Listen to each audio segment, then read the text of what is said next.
In this video, we are going to discuss about Jones prime time question, find the minimum deletions to a range. So, given a binary sequence of zeros and ones, you have to find the minimum deletions to make the sequence look like this. That is first all zeros and then all ones. Fine. So whatever the sequence is given to us, we need to know how many minimum deletions we need to do to make the sequence like this. First all zeros and then all ones. Some more valid sequences are there are all zeros, that means there are no ones, or there are all ones, that means there are no zeros. Fine. Okay.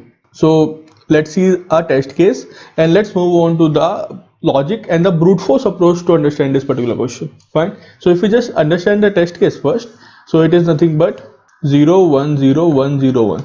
So how many minimum deletions we need such that it becomes all zeros and all ones is nothing but 2. So if we just remove this and if we just remove this, so it will become 0 0 1 1. Fine. So all zeros, all ones with 2 minimum deletions. Fine. There are other possibilities also of 2 minimum deletions. So this is just one possibility. So we just need to know how many minimum deletions we need to make such an binary string. Fine. That is all zeros and all ones. Okay. So now let's move on to the brute force approach for this particular question, and let's think of how we can do this independent of the time complexity and the constraints. Fine. Just the brute force approach and just the most basic solution that you can think of. Just think about it, what should be the most basic solution, and we will discuss about it. Okay, you can pause and think about it. So the test case that we are having is 0 1 0 1 0 1 0 1 0 1 0 1. Fine. So if we are making all zeros all ones, what are the different possibilities? That we have first zero and then we have all ones in it. This is one of the possibility, correct? So we have first zero this and all are ones. So if we make all ones, fine, so that means we need to delete these two zeros, so these two will be deleted and we will have 0 1 1 as the answer. Fine. So for this string to be made possible, how many deletions we need how many? 2 deletions. That is nothing but this deletion and this deletion. So we need to know how many number of zeros are present on the right of it. So we can just traverse the string and we can just count how many zeros are present to the right. So there are 2 zeros to the right. We can just say there are 2 deletions. So 2 deletions occur and 0 1 1 is our string. That means we need 2 deletions till now for this particular index. Now let's see, we have 0 1 0 1 0 1. Fine. Now from this index we need. Okay. So this is 1. So if we need 0 at this particular position, we cannot have it. We can just simply delete it. Fine. And all the rest zeros should be deleted as well. So we can have 0 1 1 as our string. So after this, how many zeros are there? That will be deleted, because after this we do not want any 0. Fine. We only want 1 after this particular index, and this index was 1, so we need to change it to 0. So we done it, or we need to delete it. So we deleted it and we got 0 1 1, which is a valid string. And for this, how many deletions? 1 2 3 deletions we need. So like this we can compare for each and everything. We can get the number of deletions for each and every index. So if we want that after this there should be no 0, so after this how many zeros are there? 1 0, so that will be deleted. Fine. So this will be gone. And before this, now we need all zeros. So before this, how many ones are there? So before this we have just a single one, so that will be deleted. So we have again 0 0 1 1 as the string, and there are how many deletions? There are 2 deletions. The 1 0 that was after this and the 1 that was before this. Fine. Similarly, if we just see here, the number of zeros after this and the number of ones till this particular position are deleted. Okay, to get this particular string. Now if we just move forward like this, so I think you got the basic idea of what we are doing in the most basic approach. In the brute force approach, here is nothing but we are taking each and every index and we are saying that till this index we need all zeros, and after this index we need all ones. So till this index we need all zeros, that means we need to know how many ones are there so we can delete them. So till this index there are 2 ones, so we need to delete 2 ones. Plus after this index there should be no 0, so we need to delete the zeros after this index. So there are 1 0, so total there will be 3 steps in this particular scenario for this index, so that the string is valid. Fine. So at each and every index we are just simply calculating how many zeros are there after it and how many ones are there till it. For each I, we are calculating how many zeros are there from I plus 1 to n minus I, and how many ones are there from 0 to I. Okay. So if we are calculating for each index these particular values, we get to know what is the steps deletions required for that index, and finally we will just simply get the minimum deletion among all the deletions. So for this index there are 2 deletions, for this there are 3, for this index there are 2, for this index there are 3, and so on. And what is the minimum of all this will be our answer. So this is the brute force approach. This is nothing but the most basic solution, that is for each index find the number of zeros on the right hand side and the number of ones till that particular index. This is what we found out from the brute force approach. Fine. So I think this part is clear now, that this is nothing but our basic approach, and now we can think about how we should optimize it. Fine, because this will definitely not be accepted. The reason being, for each and every index we are running a loop from the I plus 1 position to n minus I position, and from 0th position to I position. Fine. For each index we are doing this, so we need to reduce it somehow. So what do you think, guys, how we can reduce it? So just write these 2 points down and think about it. The first point is number of ones till the ith index, and the second point is number of zeros from I plus 1 index to n minus I index. How we can reduce this part? Can we know this answer directly, that at this particular ith index these are my number of ones and these are my number of zeros? Can we know this directly? Can we pre-compute it and we store it in some array, so that when we need it, it is just an order of one step, we just need to get it directly? Can you guys think on it? What is used, what can be used in such particular scenarios? So if we want to know about these two things, what we can do this, we can pre-compute these values for each and every index. We can pre-compute these values. How we can pre-compute these values is, let's say we create an array, and in this array we are storing how many ones are there till a particular index. How many ones are there till a particular index? Okay, 0, 1, 2, 3, 4, 5. 0, 1, 2, 3, 4, 5. Fine. So till index 0, how many ones are there? Till index 0, there are no ones. Till index 1, there is a single one. Till index 2, there is a single one. See, till index 2, there is a single one present. Okay. Till index 3, there are 2 ones present at this particular position and at this particular position. So there are 2 ones at this particular, at index 3. Fine. At index 2, there is a single one. At index 4, now till index 4, there are 2 ones. So till index 4, there are 2 ones. And till index 5, there are 3 ones. 1, 2, and 3. So now we know till a particular index how many ones are there. See, we needed it, correct? Till a particular index how many ones are there. If I just ask you 0, 1, 2, 3 at index 3, till index 3 how many ones are there, so we can just directly see this particular position, array of 3, and we get there are 2 ones till index 3. Now we also need to know how many zeros are there from index I plus 1 to n minus I. Now we also need to know how many zeros are there from index I plus 1 to n minus 1. Okay, so we know this, how many ones are there. Now we also need to know how many zeros are there. So for that we can create one more array and store this particular information, that is from a position from I plus 1 to n minus 1, how many zeros are there. Okay, we did it for ones, now we are doing it for zeros. Fine. So how we can find out is from the reverse. So till index n minus I, is there any zero at index n minus I? No, there is no zero. Is there any index? The same thing we are doing in reverse. Now we have at n minus 2 index, there is a 0. Yes, there is a 0. At this 3, yes, there is 1 0 after this. At index 2, there are 2 zeros. Correct? Index 1, there are 2 zeros. And index 0, there are 3 zeros. Fine. So now if you see it, if I ask you from index 0 till the end how many zeros are there, we have calculated there are 3 zeros from index 0 till the end. From index 1 till the end, how many zeros are there? So there are 2 zeros from index 1 till the end. From index 2 till the end, how many zeros are there? There are 2 zeros after it from index 2.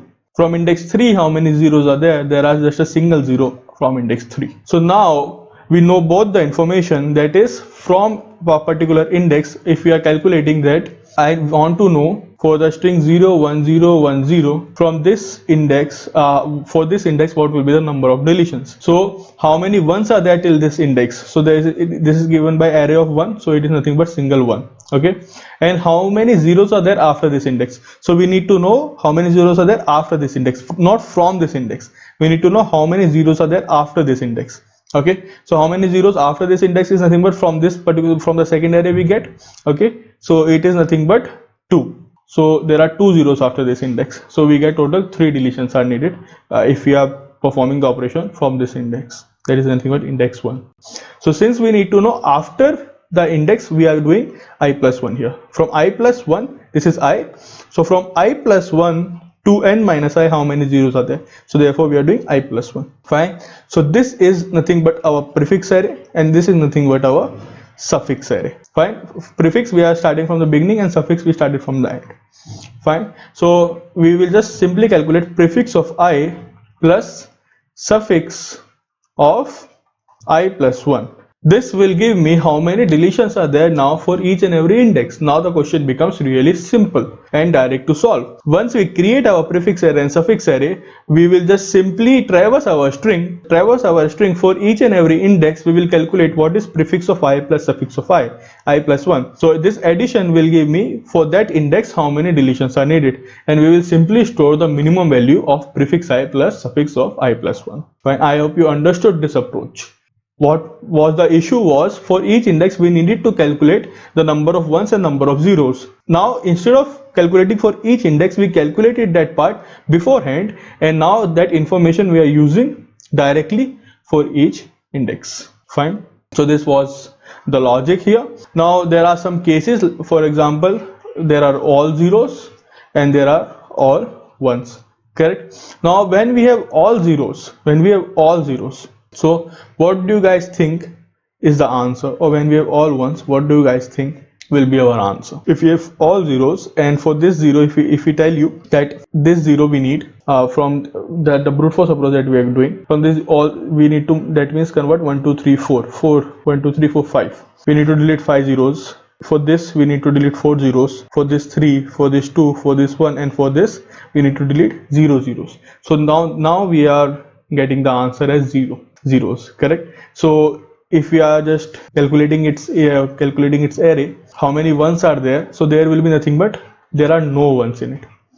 All ones will be 0. Fine. There are no ones in it. So therefore the last value that we are getting here for the last index is nothing but our minimum answer. Why? Because we also calculate the suffix array, and when we calculate the suffix array, it is nothing but 1 2 3 4 5 6, and for each index if you apply this formula, 0 plus 5 will be 5, 0 plus 4 will be 4, 0 plus 3 will be 3, 0 plus 2 will be 2, 0 plus 1 will be 1, and obviously there is nothing for I plus 1 here. For the last I, there is no I plus 1. Fine. So it will be nothing but simply 0. Now what is the answer in all the, what is the minimum answer in all this? It is nothing but 0. So this part will also get this handled.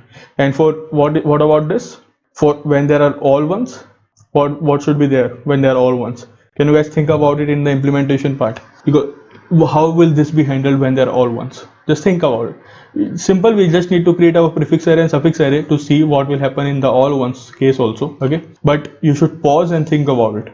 What will happen? I am creating it. Just pause and think about it. Fine. So when there are all zeros, our prefix of n minus 1 is the answer, and when there are all ones, it is nothing but suffix of 0. How?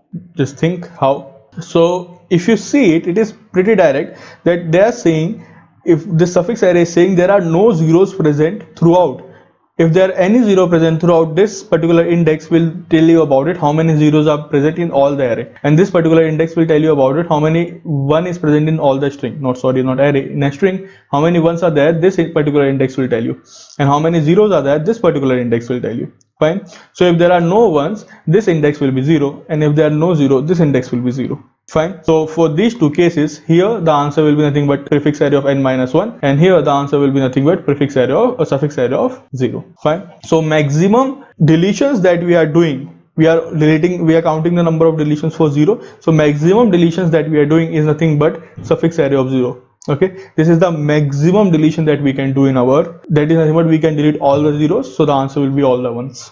This is the maximum deletion we are doing. You can also consider deleting ones. Fine. So we are considering deleting zeros. So therefore, this is the maximum deletion that we can do. Fine. Whatever value is this is the maximum deletion. Okay. Now let's move on to the pseudocode part for this particular question. Fine. We know both the approaches, brute force and the prefix array and suffix array approach. Let's see how to create prefix array and suffix array.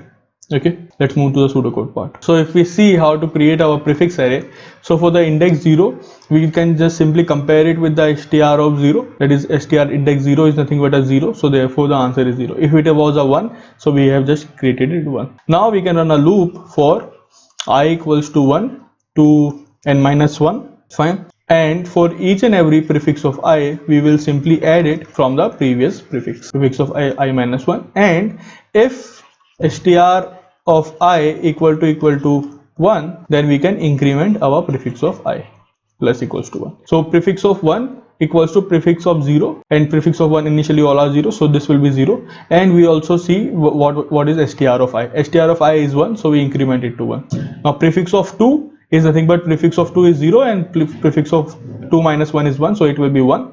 Okay, and what is str of I? Str of 2 is nothing but 0, so it will not be incremented. Now prefix of 3, first it will become 1, and then prefix of this will be 1 will be incremented, so prefix of 3 will become 2. First 4 will become 2, no increment. Now 5 will become 2, and then this if condition will work and 5 will be incremented to 3. So this is how our prefix array will be created. Fine. Now you can, I think, simply create a suffix array using the same approach that I told you. Fine. After you create a suffix array, now we just need to get our answer variable, because we need, let's say, a minimum answer. So the maximum answer that we can get is nothing but suffix of 0. So this is nothing but int answer equals to maximum answer that we can get. Now for int I equal to 0 to I less than n minus 1, what we are simply doing is running a loop, and we are just simply getting the minimum of answer, and what I have just told you, that prefix of I plus suffix of I plus 1. Fine. This is nothing but my value, that is the answer value. Now we also need to think about the case when the final answer is nothing but 0, that is we are just calculating till less than n minus 1. We are not getting the last one. So this is nothing but minimum of answer and prefix of n minus 1. So why prefix of n minus 1? This case I told you that prefix of n minus 1 will tell us that there are no ones in it, there are all zeros. So there are all 0 condition is satisfied right here.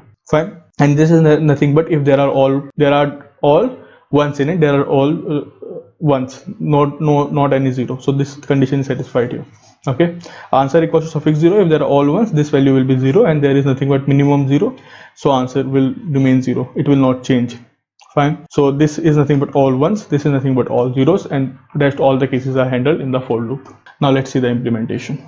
So let's see the implementation. We are taking the string input, then we are calculating its length. For that length, we are creating the prefix array and suffix array, initializing both the arrays to 0. Fine. If str of 0 is 1, so we are incrementing the prefix array of 0 by 1, and this is nothing but a loop that I have explained. Fine. Of creating the prefix array. The similar loop is there for creating the suffix array, but it is in reverse. So instead of I equal to 0, we get n minus 1, and the loop start from n minus 2. Fine. And after that, the answer equals to suffix 0. All these 3 steps that I have explained, this is nothing but to handle our case of all ones. This is nothing but to handle our case of all zeros, and this is for the rest of the cases. We get the minimum from the answer and from the prefix I plus suffix of I plus 1. Fine. And finally, we are printing the answer. So this is the implementation for the particular question. Okay, so in this question we have used the concept of prefix and suffix array. Thank you.